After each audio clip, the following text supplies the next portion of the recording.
Sebanyak 9 juta lembar surat suara untuk pemilihan presiden dan legislatif mulai didistribusikan ke seluruh tingkat PPK di 15 kecamatan yang ada di Kota Makassar. Seluruh surat suara tersebut langsung diangkut menggunakan mobil truk dengan pengawalan aparat keamanan bersenjata lengkap. Meski masa pencoblosan masih 1 minggu ke depan, namun pihak KPU Makassar sudah mulai mendistribusikan seluruh logistik pemilu ke tingkat PPK. Hal ini dilakukan agar seluruh persiapan pemilu rampung sebelum masuk hari H. Jadi hari ini memang distribusi surat suara untuk Kota Makassar di 15 kecamatan itu mulai kita lakukan. Ya.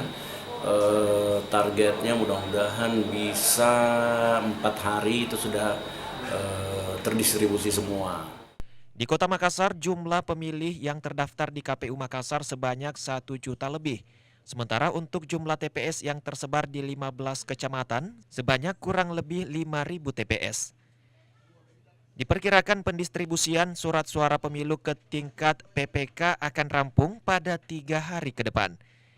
Ilham Cepi, Fajar TV dan Fajar Radio melaporkan.